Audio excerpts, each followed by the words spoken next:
On Father's Day, my daughter gave her father-in-law a $13,000 cruise ticket paid for with my money.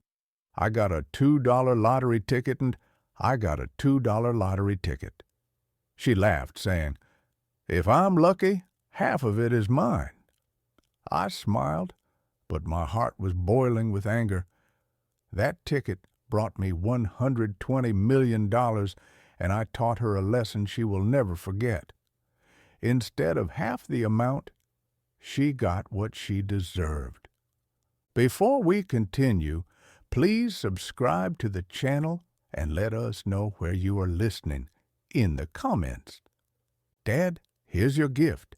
If you win, remember, half is mine.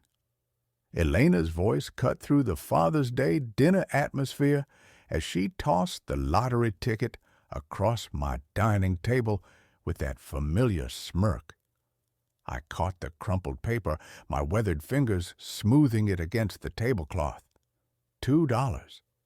The numbers blurred slightly as I stared at them, trying to process what had just happened. "Very thoughtful, sweetheart," I managed, forcing a smile. "This is—" "Oh, but wait," Elena interrupted, her voice rising with theatrical excitement. "I haven't given Marcus his gift yet." She reached behind her chair and produced an elegant gift box, the kind that cost more than my weekly grocery budget.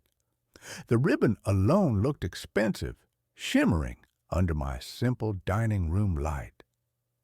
Marcus straightened in his chair, his perfectly pressed shirt catching the afternoon sunlight streaming through my small windows. My daughter's father-in-law had the kind of confident posture that came from never worrying about money. "These," Elena announced, lifting the cruise tickets from their silk-lined box, "cost $13,000.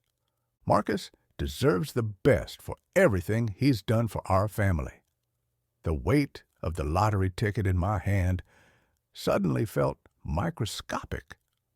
I watched Marcus examine the tickets with satisfaction, his manicured fingers tracing the gold embossing.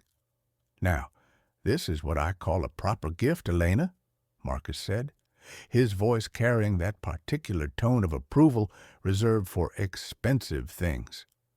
His eyes met mine across the table. "Your father taught you well."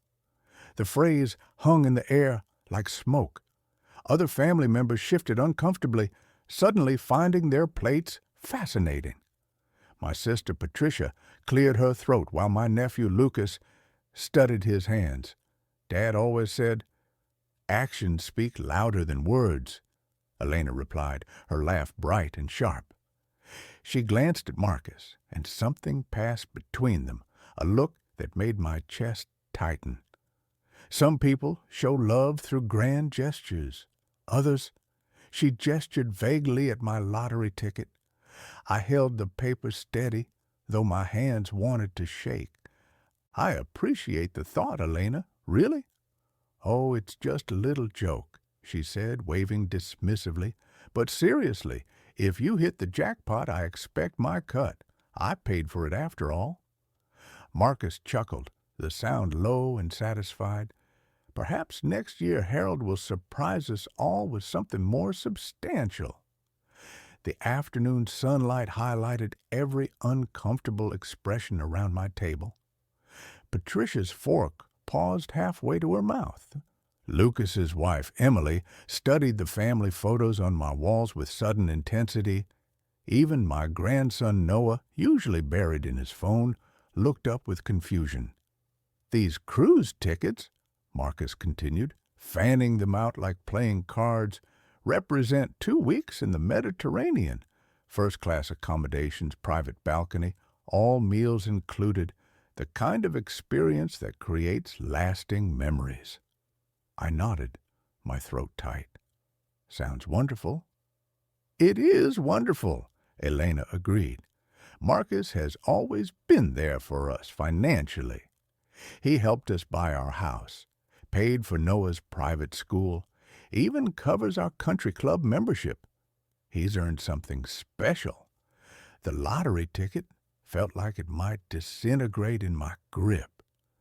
I remembered the double shifts I'd worked at the garage, the overtime hours fixing transmissions and rebuilding engines, all to pay for Elena's college education. The nights I'd fallen asleep in my chair, too tired to make it to bed after working 16-hour days to afford her textbooks. "Well," I said quietly, "I hope you both enjoy the cruise." "We will," Marcus said, slipping the tickets back into their box with ceremonial care. This is how families should treat each other, with generosity and respect. The conversation moved on, but I remained focused on the tiny piece of paper in my hands. $2, the same amount I used to give Elena for ice cream when she was 7, back when that small gesture could light up her entire face. After dinner, they left as quickly as they'd come. Car doors slammed outside, engines started, and voices faded into the evening air. I remained at my table, still holding the lottery ticket, watching the last of the sunlight disappear from my dining room. The house settled into the familiar quiet of my solitary life. I looked around at the family photos on my walls, the modest furniture I'd bought piece by piece over the years, the careful decorations I'd set up for a Father's Day that was already over. The lottery ticket lay beside my empty coffee cup, forgotten in the morning light filtering through my kitchen window. I stared at my laptop screen, numbers swimming before my eyes as I reviewed my monthly bank statement. A ritual I'd maintained for 40 years. First as a young father, counting every penny, now as a careful retiree protecting what little I had. My finger traced down the list of transactions, utility bills, grocery store purchases, the modest amount I'd spent on Father's Day dinner ingredients. Everything accounted for, everything expected, until I reached a line that made my coffee grow cold in my mouth. Premium travel services, 136 upward 3. I blinked, certain I'd misread. The amount stared back at me unchanged. My hands trembled as I cross-referenced the date with my calendar. 1 week ago, Thursday, I'd been nowhere near a travel agency. The realization hit me like a physical blow. Elena still had authorized access to my account, a precaution I'd set up years ago when her mother died in case of emergencies. I'd forgotten about it completely. My phone felt heavy in my shaking hands as I dialed her number. Each ring echoed in my quiet kitchen, mixing with the sound of my own heartbeat. "Hello, Dad." Her voice carried that particular tone of bored politeness she used when I interrupted her busy life. "Elena, I'm looking at my bank statement." I tried to keep my voice steady. "There's a charge for over $13,000 from premium travel services." Silence. Then a laugh, light and dismissive. "Oh, that I bought Dad Marcus his cruise. He deserves something nice for once." The words hit me like a slap. You took $13,000 from my account without asking?" "I didn't take anything, Dad. I used family money for a family gift." Her tone shifted, becoming slightly defensive. "You wouldn't have spent it anyway. It's just sitting there. Elena, that's theft." My voice broke on the word. "You stole from me." "It's not stealing when it's family money," she snapped. "Marcus has always been there for us financially. He helped us when we needed it. This is just returning the favor." I gripped the phone tighter. "I'm your father, Elena. I raised you. I worked double shifts to pay for your college. Your and Marcus helped us both move beyond that." She interrupted. "He's shown us what real success looks like, what it means to be generous, to live well, to give meaningful gifts instead of." She paused. and I could hear her dismissive sigh instead of lottery tickets. The cruelty in her voice left me speechless. This was my daughter, the little girl who used to fall asleep in my lap while I read her bedtime stories, the teenager who'd cried on my shoulder when her mother died, the young woman who'd once called me her hero. "Dad, are you there?" "I'm here," I whispered. "Look, I know you're upset, but think about it rationally. Marcus earned this. He's successful. He's contributed to our family's well-being. He deserves recognition for everything he's done. And what about everything I've done?" Another paused. When she spoke again, her voice was colder than I'd ever heard it. "You did what fathers are supposed to do." Marcus went above and beyond. The line went dead. I stared at the phone, the dial tone echoing in my empty kitchen like a funeral dirge. My hand shook as I set it down. The same hands that had held her as a baby, taught her to ride a bike, applauded at her graduation. I walked to my nightstand and grabbed the lottery ticket, the $2 joke she'd thrown at me like scraps to a dog. Even this pitiful gift had been bought with my own stolen money. The irony was so perfect it almost made me laugh. Instead, I crumpled the ticket in my fist and marched to the kitchen trash can. The paper made a satisfying thud as it hit the bottom, joining the coffee grounds and empty cans that represented my simple, apparently worthless life. The house felt smaller suddenly, the walls closer together. I needed air, needed to move, needed to be anywhere but in this place where my daughter's betrayal echoed off every surface. I grabbed my jacket and headed for the door, my legs carrying me down the familiar streets of my neighborhood. The morning air was crisp, filled with the sounds of suburban life. Lawn mowers starting up, children playing, neighbors calling greetings across fence lines. Mrs. Whitaker waved from her garden, her arthritic hands gentle with her tomato plants. "Beautiful morning, Harold." "Yes, it is," I replied automatically, though the day felt anything but beautiful. I walked past the Farley house, where Mr. Farley was teaching his grandson to throw a baseball. The boy's laughter carried on the breeze, pure and uncomplicated.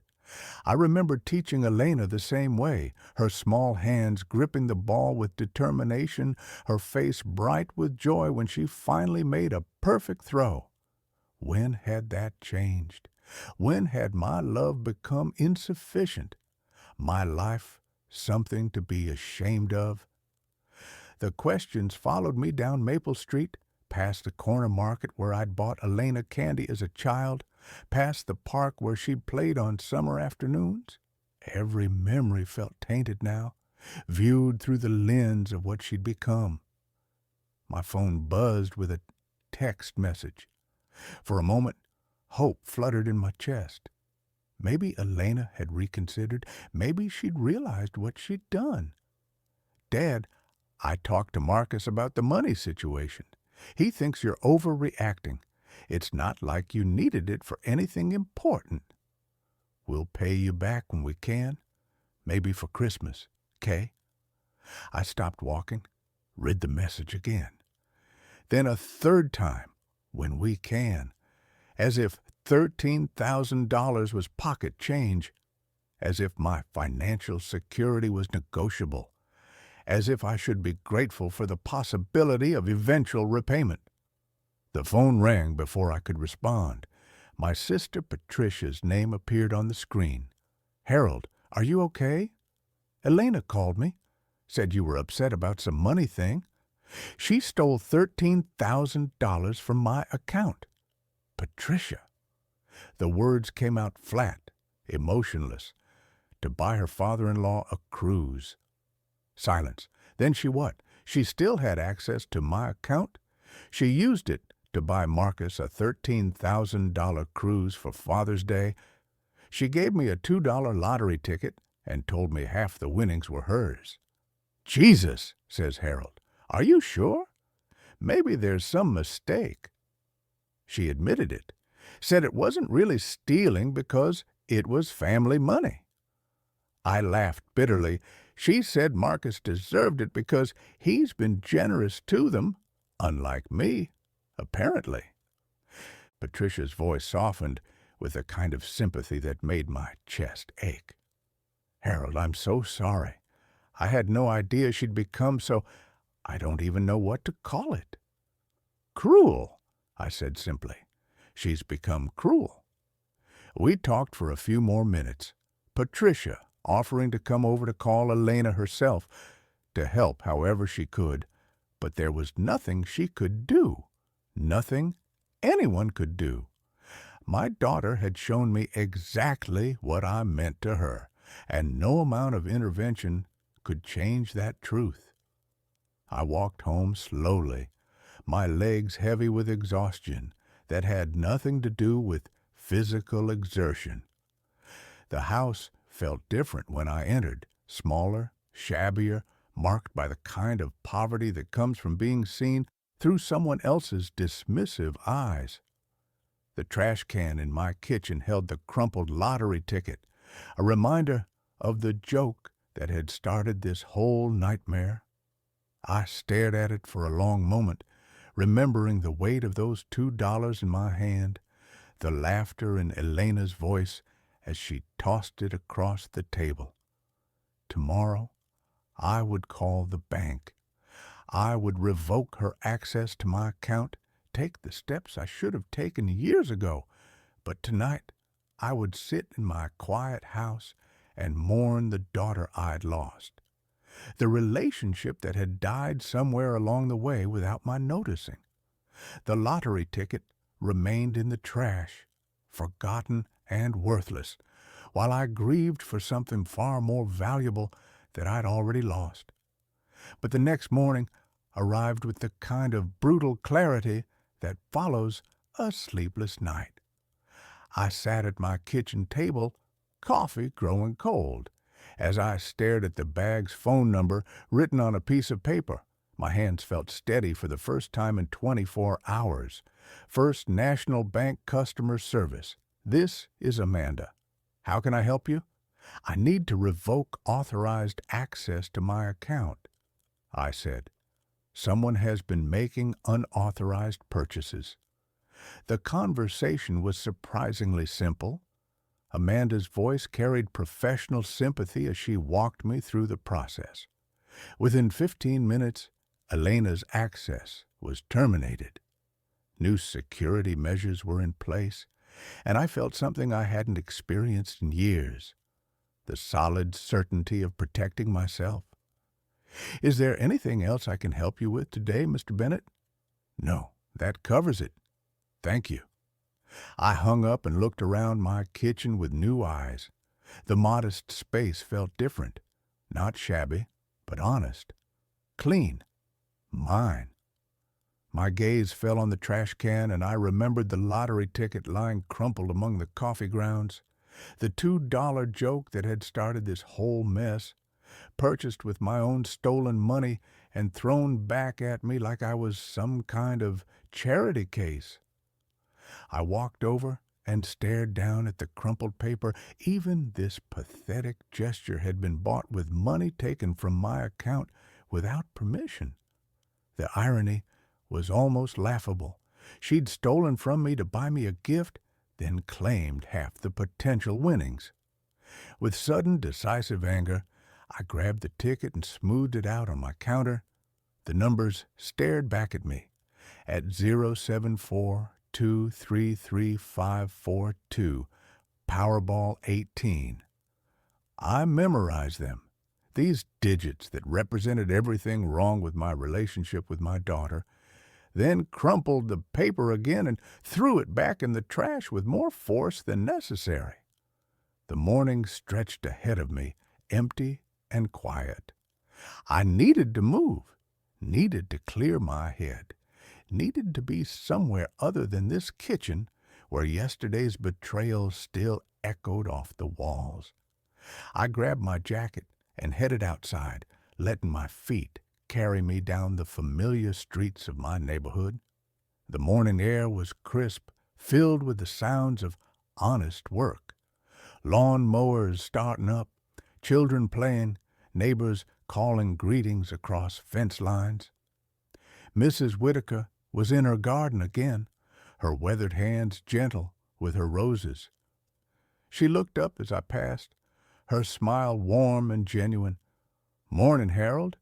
You're out early today?" "Couldn't sleep," I said, pausing at her fence. "Thought a walk might help." She nodded knowingly. Sometimes the best thinking happens when your feet are moving. My Harold used to say that. Her late husband had been a good man, a mechanic like me who'd worked with his hands and treated people with respect. The kind of man who understood that character mattered more than bank accounts. He was right about that, I said. I continued walking past the Farley house, where Mr. Farley was washing his car with his grandson's help. The boy was more interested in splashing water than cleaning, but Mr. Farley didn't seem to mind.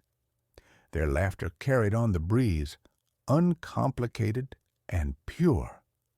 2 blocks down, I passed the corner market where I'd bought Elena candy as a child. The owner, Mr. Liang, was arranging fruit in his window display, each apple and orange placed with care. He'd been here for 30 years, serving the neighborhood with quiet dignity, never getting rich, but never compromising his principles either. These people understood something Elena had forgotten, that there was honor in honest work, in treating people with respect, in building relationships based on something more substantial than financial gain. My phone buzzed with a text message. For a moment, hope fluttered in my chest. Maybe Elena had reconsidered. Maybe she'd realized what she'd done. "Dad, I talked to Marcus about the money situation. He thinks you're overreacting. It's not like you needed it for anything important. We'll pay you back when we can. Maybe for Christmas.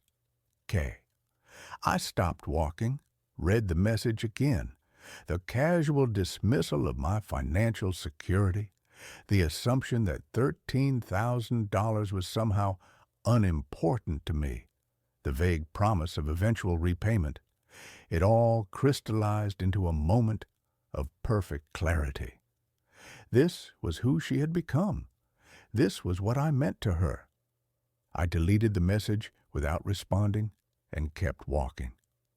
The familiar streets of my neighborhood wrapped around me like a comfortable blanket, filled with the sounds and sights of people living honest lives. Whatever happened next, I would face it on my own terms, with my dignity intact. The trash can in my kitchen held the crumpled lottery ticket, forgotten and worthless, while I walked toward whatever came next, with my head held high. 3 days had passed since I'd taken control of my finances. 3 quiet days of morning coffee, simple meals, and a kind of peace that comes from knowing you've done the right thing. I was stirring scrambled eggs in my cast-iron skillet when the phone shattered the silence with its shrill demand for attention. "Dad, what the hell did you do to my card?" Elena's voice exploded through the receiver before I could even say hello. It was declined at Nordstrom. Do you have any idea how embarrassing that was?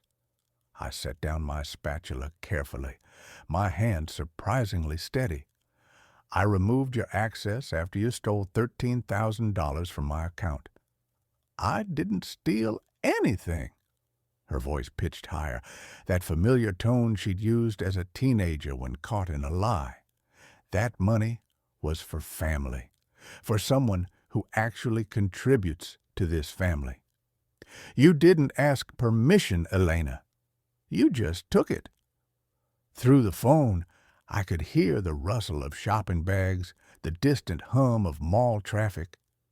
She was calling me from the parking lot of whatever expensive store had just humiliated her. I was standing there with an $800 handbag. Dad, $800. The sales associate ran my card 3 times before telling me in front of everyone that it was declined. Other customers were staring. I looked like some kind of common person who can't afford her purchases. The way she said common person made my chest tighten, as if being unable to afford $800 handbags was some kind of moral failing. "I'm sorry you were embarrassed," I said quietly, "but that doesn't change what you did." "What I did?" She laughed, but there was no humor in it. "What I did was treat Marcus with the respect he deserves, something you've never learned to do." I carried the phone to my kitchen table, settling into the same chair where I discovered her theft just days before. "Elena, I raised you. I worked 60-hour weeks to put you through college. I thought that counted for something. And Marcus helped us move beyond all that." She snapped. "He's shown us what real success looks like, what it means to be generous, not sitting on piles of money like some kind of miser." The accusation hit like a physical blow. 40 years of careful saving, of choosing generic groceries and driving used cars so I could provide for my family. And this was how she saw it. "You're going to regret this decision, Dad." Her voice dropped to a tone I'd never heard before, cold and calculating. "You think you can humiliate me publicly and just walk away? You think there won't be consequences? Elena, I'm not trying to hurt you. I'm protecting myself." "No, you're being selfish and petty and cruel." Each word landed with deliberate precision. "But I won't let you get away with it. I have friends, Dad, people who matter in this community, people who understand what family loyalty actually means." The line went dead with a sharp click that echoed in my quiet kitchen. I set the phone down and returned to my eggs, but they'd gone cold in the pan. Even reheated, they tasted like ash. That evening, I tried to distract myself with television, flipping through channels without really watching. A nature documentary about wolves, a cooking show featuring elaborate desserts I'd never attempt, a news program discussing economic policies that felt irrelevant to my small world. My tablet sat on the coffee table, unopened since yesterday. I'd been avoiding social media, avoiding the temptation to check on Elena's life from a distance, but curiosity finally won. I opened Facebook and scrolled through the usual collection of neighbor updates and distant cousin vacation photos. Then I saw it. Elena's post sat at the top of my feed, accompanied by a photo of her looking devastated, her eyes red-rimmed with carefully applied tears. Having to write this breaks my heart, but I need support right now. My father has decided to cut off my access to what has always been our family money. After years of me being there for him, helping him through Mom's death, managing his affairs when he couldn't, he suddenly decided I'm not worthy of his trust, all because I bought Marcus, who has been more of a father figure to our family than anyone, a gift with money that was sitting unused in an account. I never thought my own father could be so selfish and cruel. I'm honestly questioning everything I thought I knew about the man who raised me. The post had 47 likes and 23 comments. I scrolled through them, my stomach churning with each sympathetic response. "OMG, Elena, I'm so sorry. Older people can become so paranoid about money. Your father should be grateful to have such a caring daughter.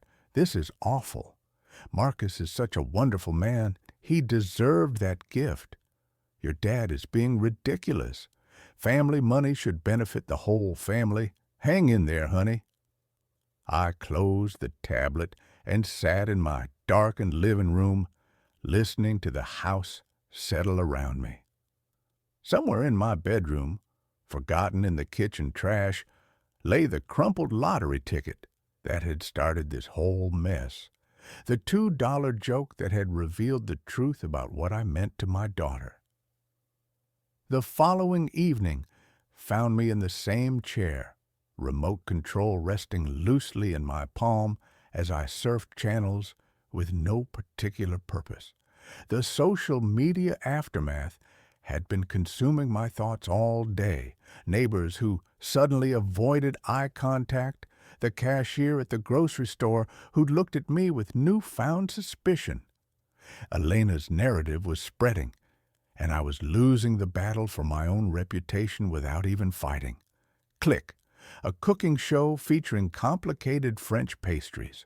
Click, a sitcom from the 90s that I had seen countless times. Click, local news discussing city budget issues. Click, the state lottery drawing program. Good evening, Ohio. Welcome to tonight's Powerball drawing, where we have a rollover jackpot of $12 million. I almost changed the channel, but something about the announcer's cheerful voice made me pause. Maybe it was the absurdity of it. Here I was being called a greedy miser for protecting my modest savings while someone was about to win more money than I could spend in 10 lifetimes. Tonight's winning numbers are, the announcer's voice took on that ceremonial tone reserved for menace occasions. 7, 14, 23, 35, 42, and the Powerball is 18. My hand froze on the remote. Those numbers sounded familiar, disturbingly familiar. I grabbed a pen from the coffee table and scribbled the numbers on the back of an envelope as the announcer repeated them. 7, 14, 23, 35, 42, Powerball 18. My heart began racing before my mind fully caught up. I knew those numbers. I'd seen them recently, stared at them long enough to memorize them in a moment of anger and irony. The lottery ticket, the crumpled piece of paper I'd thrown away in disgust 3 days ago. I stumbled to the kitchen, my legs unsteady beneath me. The trash can sat innocently by the counter, filled with the detritus of solitary living, coffee grounds, empty cans, food scraps. I plunged my hands into the mess, digging through banana peels and soggy paper towels, searching for a small piece of paper that might change everything. My fingers found it near the bottom, stuck to the side of a yogurt container. The lottery ticket, stained with coffee grounds and wrinkled beyond recognition, but still readable. I carried it to the kitchen sink and carefully rinsed off the worst of the debris, my hand shaken as I unfolded it. 7, 14, 23, 35, 42, Powerball 18. Perfect. Every single number matched. I sat down hard in my kitchen chair, staring at the damaged ticket in disbelief. The $2 joke that Elena had thrown at me like scraps to a dog. The gift she'd bought with my own stolen money, and then claimed half ownership of the piece of garbage I'd discarded in anger. It was worth $120 million. I called the lottery hotline with trembling fingers, following the automated prompts to verify the winning numbers. The mechanical voice confirmed what I had already knew. The winning Powerball numbers for tonight's drawing are 7, 14, 23, 35, 42, with Powerball 18. The jackpot amount is $120 million. I hung up and looked around my modest kitchen with new eyes. The outdated appliances, the worn linoleum floor, the simple table where I ate my solitary meals.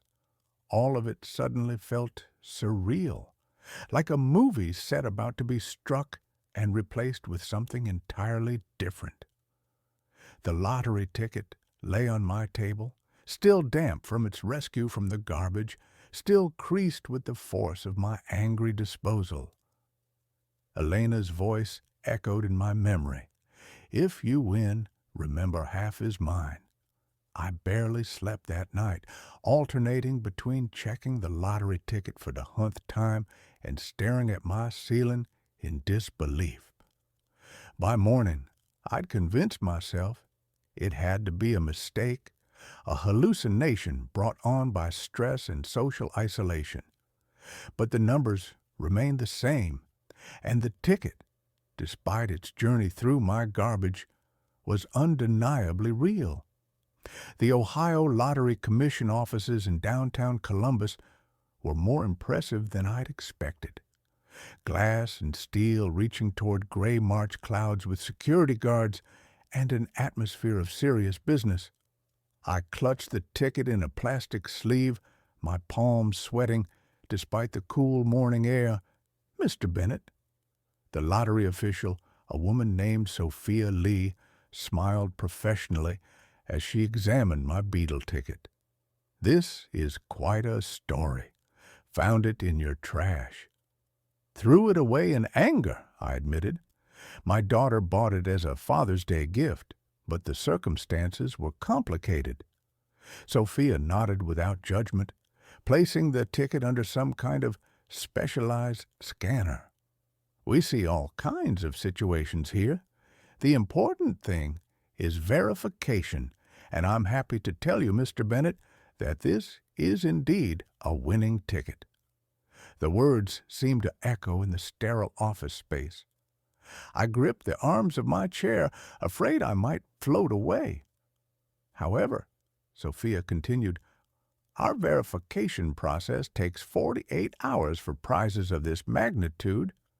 We need to confirm the ticket's authenticity through multiple security measures, prepare the legal documentation, and arrange for the payout process." I nodded numbly, signing papers and providing identification, barely processing the cascade of information about taxes, payment options, and publicity procedures. By the time I left the lottery office, my head was swimming with figures and legal terminology. But one fact remained crystal clear. I was worth $120 million. The drive home passed in a blur of familiar streets that suddenly felt foreign. Everything looked the same. The corner grocery store, Mrs. Whitaker's rose garden, the elementary school where Elena had learned to read. But I felt like an alien visitor observing someone else's life. I'd been home less than an hour when Elena's car screeched into my driveway. She burst through my front door without knocking, her face flushed with excitement and determination. "Dad, I heard about the lottery. Some woman at the office knows someone who works at the commission. She saw your name on the winner's list." I remained seated at my kitchen table. The official lottery paperwork spread before me like evidence in a trial. "Hello, Elena? Don't hello me." She practically vibrated with energy. "Do you realize what this means? We're millionaires. Remember what I said? Half is mine. That was a gift, Elena." My voice came out calmer than I felt. "You can't take back a gift."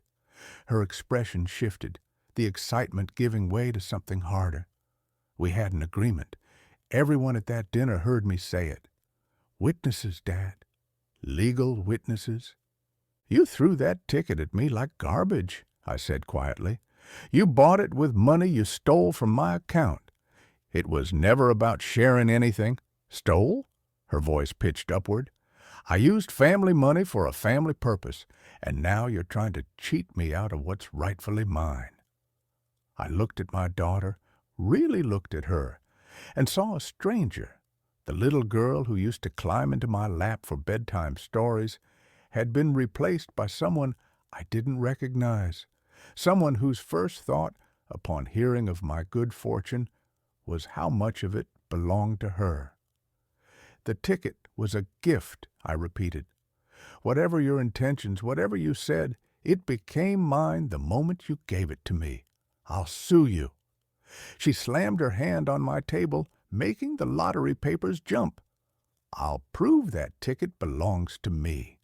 I'll take you to court and make sure everyone knows what kind of man you really are. And what kind of man am I, Elena?"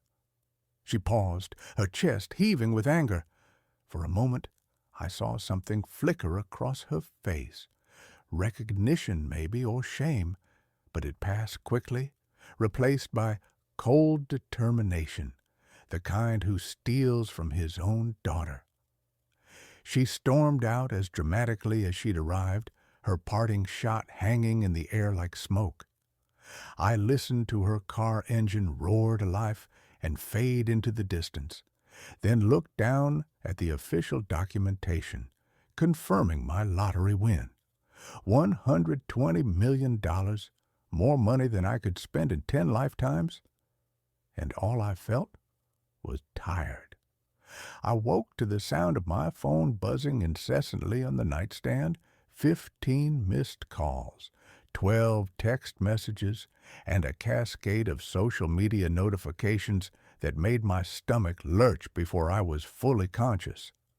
The first Facebook post appeared at 6:47 a.m. timestamp, just as most people were starting their day with coffee and morning news.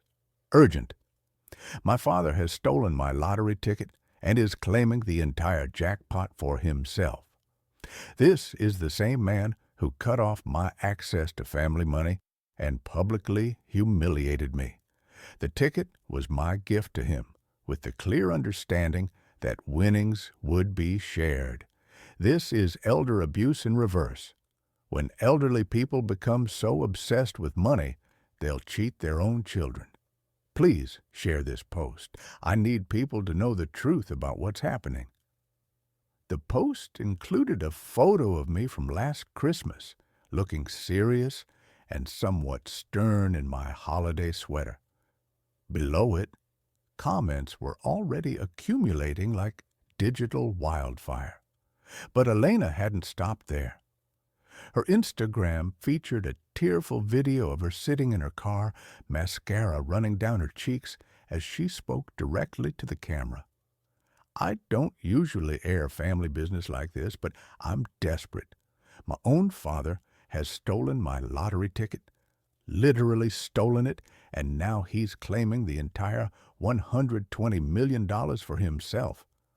I bought that ticket as a Father's Day gift. I jokingly said, 'Half is mine, because that's what you do with family, right? You share.' But apparently, my father heard that as a legal challenge instead of a daughter's love. Marcus had coordinated his own campaign across LinkedIn and Facebook, his posts carrying the weight of professional credibility. Witnessing financial elder abuse is devastating, but reverse elder abuse is equally damaging to families. When elderly individuals become obsessed with money to the point of betraying their children's trust and generosity, we all lose. My wife is heartbroken by her father's greed. The lottery ticket was purchased as a gift with clear verbal agreements about sharing. Yet, he claims exclusive ownership. This behavior destroys families and communities. My phone rang again. "Patricia, Harold, what in God's name is happening?" "My neighbor just called, asking if you really stole Elena's lottery ticket. Social media is going crazy." I explained the situation as simply as I could, but even to my own ears it sounded complicated. Yes, Elena had bought the ticket. Yes, she'd made jokes about sharing winnings. Yes, I had actually won. No, I didn't believe I owed her anything. "But Harold," Patricia said gently, "she did buy it for you." "With money she stole from my account," I reminded her. By noon, the story had gone viral in our small corner of the internet. Local Facebook groups buzzed with debates about family loyalty, legal obligations, and moral responsibilities. The neighborhood app next door featured heated discussions about the greedy lottery winner on Maple Street. I made the mistake of reading comments on Elena's posts. "This is disgusting.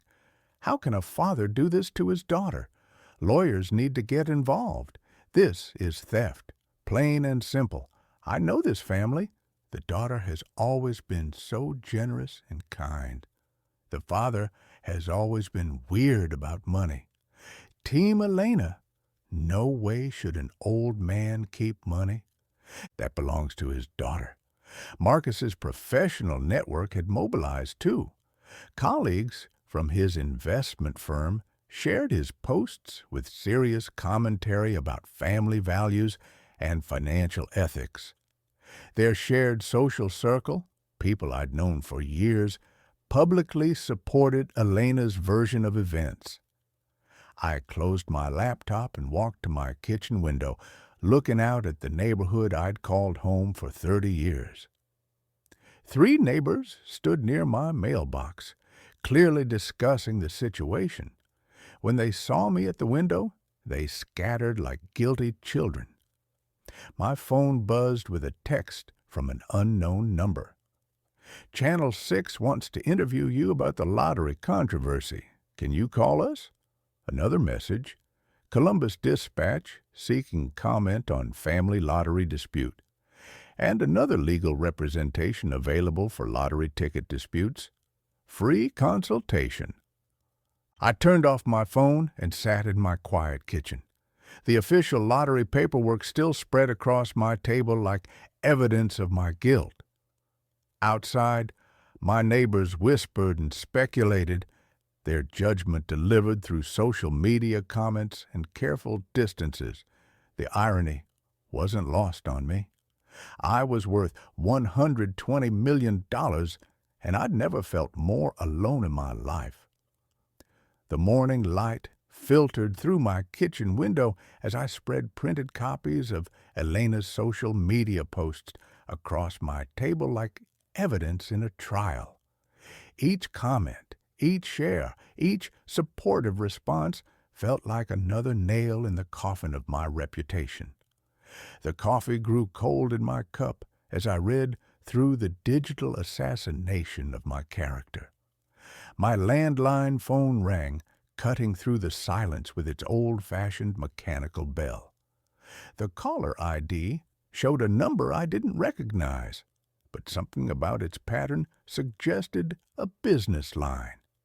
"Mr. Bennett, this is Reginald Hayes, Marcus's father." The voice was measured, professional, carrying the kind of authority that came from years of boardroom negotiations. "I believe we need to talk." I gripped the receiver tighter. "I'm not sure what there is to discuss, Mr. Hayes. There's quite a lot, actually." A pause then. "Could we meet this morning? Say Murphy's Diner on 5th Street in an hour." Murphy's Diner was a modest family restaurant where I sometimes went for their Saturday morning special, the kind of place where Marcus would never be caught dead. "May I ask what this is about?" "The lottery ticket," Reginald said simply, "and what I witnessed on Father's Day." My heart hammered against my ribs. "You were there." "I was indeed." "1 hour, Mr. Bennett." The line went dead, leaving me staring at the phone in confusion. Marcus's father wanting to meet about the lottery ticket could only mean trouble. Maybe they were coordinating the legal strategy. Or perhaps Reginald was coming to pressure me into settling with Elena. I almost didn't go, but curiosity won over caution. Murphy's Diner occupied a corner lot that had hosted restaurants for 50 years. Red vinyl booths, checkered linoleum floors, and the kind of coffee that could wake the dead.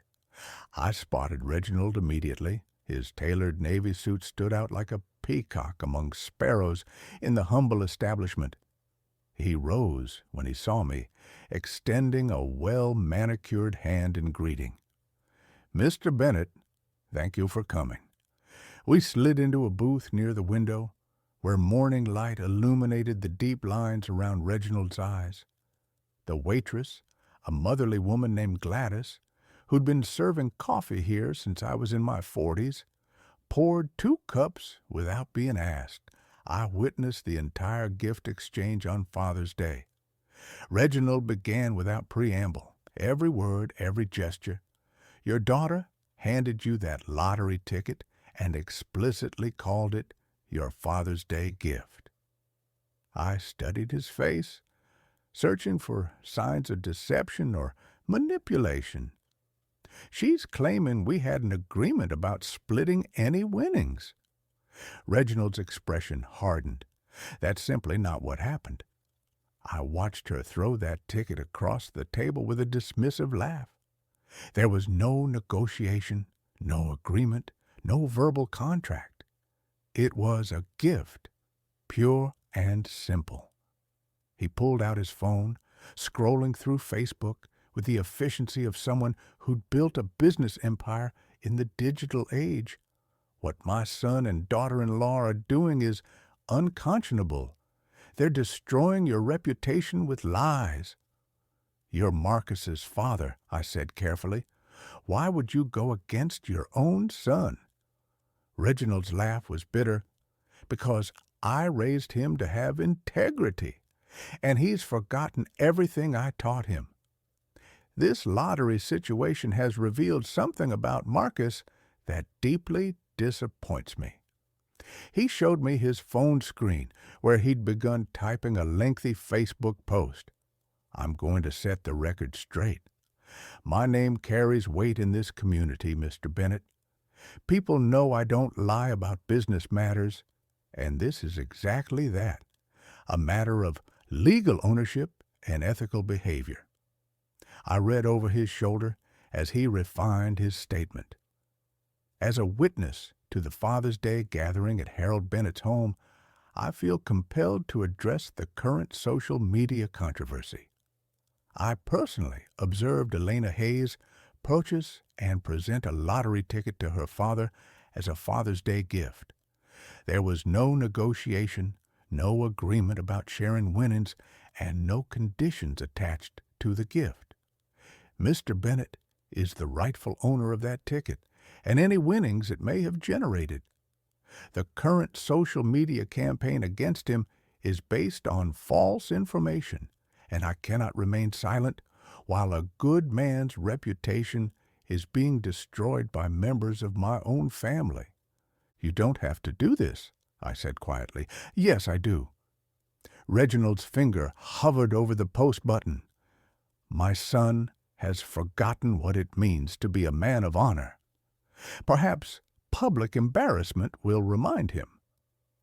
He posted the statement, and immediately his phone began buzzing with notifications. Within minutes, comments appeared from people in Columbus's business community. Colleagues who knew Reginald's reputation for honesty and fair dealing. This changes everything, I breathed, watching the tide of public opinion shift in real time. Reginald pocketed his phone and looked at me directly. Mr. Bennett, I built my business on integrity. I can't watch my son destroy that legacy with lies and manipulation. We sat in comfortable silence, watching normal people go about their Saturday morning routines, families ordering pancakes, elderly couples sharing the newspaper, teenagers texting while their parents tried to engage them in conversation, life continuing normally while my world transformed. The truth has a funny way of surfacing, Reginald said finally. Sometimes it just needs the right person to speak it. We shook hands outside the diner, his grip firm and reassuring. As he walked toward his black Mercedes, I remained by my modest sedan, feeling something I hadn't experienced in weeks. Hope. 2 weeks later, the phone call I'd been waiting for finally came. Mr. Bennett, this is Sophia Lee from the Ohio Lottery Commission. Your verification process is complete, and we'd like to invite you to our formal check presentation ceremony tomorrow morning. A ceremony? I asked. still processing the magnitude of what was happening. We offer winners the choice between a private meeting and a public presentation. Given the recent interest in your case, we thought you might prefer the transparency of a public ceremony. I thought about Elena's social media campaign, about the whispered conversations that followed me through grocery stores, about the neighbors who no longer made eye contact. Yes, I'd like the public ceremony. Excellent. 10 a.m. at our Columbus headquarters. There will be media presence, so dress appropriately. And Mr. Bennett, congratulations. This is going to change your life. That evening, I laid out my best clothes, a navy blue suit I'd bought for my wife's funeral 8 years ago, a white shirt that still had the crisp edges of professional pressing, and the tie Elena had given me for Christmas 5 years back before everything changed. The lottery buzzed with activity when I arrived. Television crews adjusted lighting equipment. Photographers tested angles, and lottery officials bustled around with clipboards and official documents. I felt like an actor who'd wandered onto someone else's movie set. Mr. Bennett. Sophia Lee approached with a warm smile, ready to become a millionaire. The actual ceremony was surprisingly formal. A backdrop featuring the Ohio Lottery logo, an oversized check that took 2 people to hold, and enough camera flashes to light up a stadium. When Sophia announced me as the winner of the $120 million jackpot, the applause felt surreal. "This is certainly unexpected," I said into the microphone, my voice carrying better than I'd hoped. I plan to use this blessing responsibly to help others, to pursue dreams I'd put aside, and to live with dignity. The questions from reporters came rapidly. How did it feel to win? What were my plans? Would I quit working? I answered as honestly as I could, focusing on gratitude and responsibility rather than the family drama that had brought me here. Then, through the crowd of media personnel, I saw them. Elena and Marcus pushed through the gathering, her face flushed with determination and desperation. She wore the kind of outfit she reserved for important occasions, a designer dress that probably costs more than my monthly pension. "Stop!" she called out, her voice cutting through the professional atmosphere like a knife. "That's my ticket. We had an agreement." Security personnel moved immediately, but Elena's voice carried over their intervention. "Everyone here needs to know that ticket was mine. He's stealing from his own daughter." The cameras, which had been focused on me in the ceremonial check, swiveled toward the commotion. This was the kind of drama that television news lived for. "Ma'am, you need to step back from the ceremony area," a security guard said firmly but politely. I looked directly at Elena, feeling calmer than I had in months. "Elena, please don't do this here." But she was beyond reason, gesticulating wildly as Marcus tried to pull her back. "I bought that ticket." I said half was mine. Everyone at that dinner heard me. A reporter thrust a microphone toward me. "Mr. Bennett, can you comment on this family dispute?" "The ticket was a Father's Day gift from my daughter," I said clearly, my voice steady despite the chaos unfolding nearby. "Mr. Reginald Hayes, who was present at the dinner, has already confirmed the circumstances of that gift. That's all there is to it." "What do you plan to do with the money?" another reporter asked. I thought about Elena screaming in the background, about the months of manipulation and betrayal, about the years I'd spent enabling her worst impulses out of misguided love. "I plan to help others who deserve it," I said. "I want to start a business I've dreamed about for years, and I intend to live with the kind of integrity that makes a person worthy of good fortune." The ceremony concluded with handshakes and official paperwork.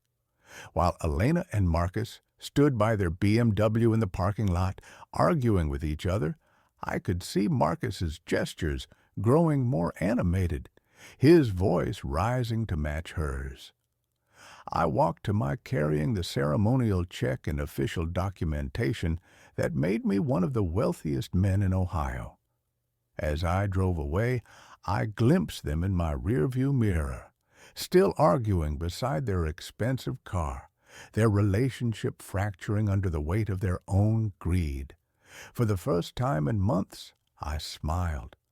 The next morning, I was sitting at my kitchen table with the newspaper spread before me, reading about my lottery win in black and white print, when I heard a car door slam outside.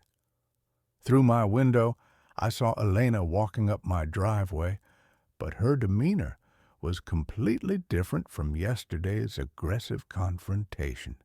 She moved slowly, almost hesitantly, her shoulders slumped in defeat.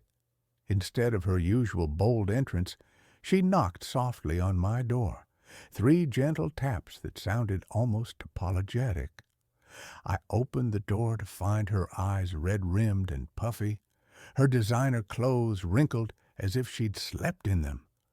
"Dad, could we talk, please?" My paternal instincts stirred despite everything that had happened. "Come in, Elena." She followed me to the living room, perching on the edge of the couch like a bird ready to take flight. Her hands twisted in her lap as she looked around the modest space that had once been her childhood home. "I'm so sorry about yesterday," she began, her voice barely above a whisper. "I was just overwhelmed and scared. I wasn't thinking clearly." The tears came then, streaming down her cheeks with practiced precision. "Marcus has been pressuring me so much about money lately. Our finances they're worse than I told anyone. I didn't know who else to turn to." I settled into my recliner, maintaining careful distance between us. "What kind of financial trouble, Elena?" "We're about to lose our house," she said, her voice breaking on the words. "The mortgage payments, the credit cards, Marcus's business, it's all fallen apart. We owe almost $400,000, and the bank is starting foreclosure proceedings." She painted a picture of sleepless nights, panic attacks, and desperate attempts to keep up appearances while their world crumbled. Marcus's investment firm was failing, she claimed, losing clients, and hemorrhaging money. The country club membership they couldn't afford to cancel. The private school tuition for Noah that was draining their resources. "I was too embarrassed to ask for help before," she continued, wiping her eyes with a tissue. "You know how proud Marcus is. He'd die if he knew I was here begging my father for money." I listened to her performance, and it was a performance, I realized with painful clarity. The same techniques she'd used as a teenager when she wanted something. The tears, the helpless damsel routine, the appeals to my protective instincts. "You've always been there for me before," she said, reaching across the space between us to touch my hand. "I just need help one more time, just enough to save our house and get back on our feet." "How much, Elena?" $2 million would solve everything," she said quickly, as if she'd rehearsed the number. "It sounds like a lot, but it's nothing compared to what you won. You'd still have over $100 million left." The simplicity of her request was breathtaking. $2 million, a sum that would have represented 40 years of my pre-L income, delivered as casually as asking to borrow $20 for gas. "Elena," I said gently, "I've heard these same promises before." Her expression shifted slightly, confusion flickering across her features. "What do you mean? You stole $13,000 from my account without asking. You publicly humiliated me on social media. You tried to take my lottery ticket by force. I kept my voice calm, factual. Now you want me to reward that behavior by giving you $2 million? This is different. The tears came faster now, more desperate. I was wrong before. I admit that. But we're talking about losing everything, Dad. Our house, our life, Noah's education. You need to learn to solve your own problems. The words hung in the air between us like a challenge. Elena's face transformed, the mask of vulnerability slipping to reveal something harder underneath. "You're really going to do this?" she asked, her voice taking on a familiar edge. "You're going to let your own daughter lose her house while you sit on a $100 million? I love you, Elena, but I won't enable your choices anymore." She stood abruptly, pacing to the window, hand back. "Fine, fine. But don't expect to be part of Noah's life going forward. Don't expect Christmas visits or family dinners or phone calls when he graduates high school." The threats came faster now, each one designed to hit my deepest fears about isolation and family loss. No grandchildren at my funeral, no relationship with future generations. A lonely old man dying alone because he was too selfish to help his only child. "If that's your choice," I said quietly, "I'll have to accept it." The finality in my voice seemed to shock her. She stared at me for a long moment, perhaps recognizing that her manipulation toolkit had finally met its match. "You've changed," she said, her voice cold with disappointment. "Money has made you cruel." "No, Elena, money has made me free." She stormed out without another word, her footsteps echoing on my front walkway as she marched to her car. I stood at my front window, watching her drive away with visible anger, her tires squealing as she peeled out of my driveway. I turned away from the window and looked around my quiet home, feeling a mixture of sadness and relief. The little girl who used to fall asleep in my lap reading stories was gone, replaced by someone I didn't recognize and couldn't save. I walked to my kitchen to make tea, my movements calm and purposeful. For the first time in years, my home felt truly peaceful. 3 months later, I stood in my empty living room, holding my phone as movers loaded the last boxes. I scrolled to Elena's contact and selected block this number. Some bridges once burned weren't meant to be rebuilt. The drive to Dayton took 2 hours through rolling countryside. In this new city, I would be simply Harold Bennett, new resident, not the lottery winner from the news. My house sat on a quiet street 3 hours from Columbus, far enough that unexpected visits would require real commitment. Caldwell's classic auto restoration had been for sale for months. When I walked through the shop, inhaling the familiar sense of motor oil and polish, I knew I'd found my purpose. "You sure you want this much work?" asked Mr. Caldwell, gesturing at project cars filling his bays. "Most folks your age are thinking about slowing down." I ran my hand along a 1967 Mustang's fender. "I'm just getting started." Within a week, Caldwell's became Bennett Classic Auto Restoration. I hired 3 local mechanics and established the supporting Single Fathers Foundation, remembering my own struggles after my wife's death. Evenings in Dayton were peaceful. I could walk without whispered conversations following me. The local diner served coffee without gossip about my personal life. "Settling in? Okay," asked Beatrice, and my neighbor bringing homemade cookies. "Neighborhood's quiet, but we look out for each other." "Quiet is exactly what I hoped for," I told her. The shop became my sanctuary. Working alongside younger mechanics, I rediscovered satisfaction in solving problems with my hands rather than my checkbook. We restored a 1955 Chevrolet to mint condition. The owner wept when he saw it, and I understood completely. I thought about Elena sometimes, but without sharp pain. The money hadn't changed me. It revealed what I'd always been underneath years of enabling. My phone rang occasionally with unknown numbers I suspected were her, but I let them go to voicemail. On Thursday evening, I locked up after completing a 1969 Camaro restoration. Driving home, I passed the community center where my foundation's plaque read, "Supporting strong families through tough times." I parked and looked up at emerging stars. Somewhere, Elena lived with her choices' consequences. What I could control was building something meaningful. Every restored car, every foundation grant was a vote for a world where character mattered more than connections.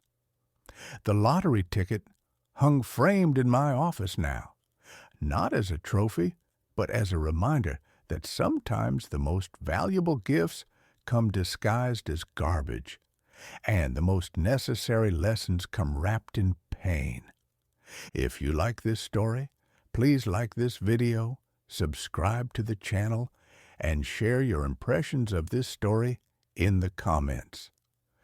To listen to the next story, click on the box on the left. Thank you for watching.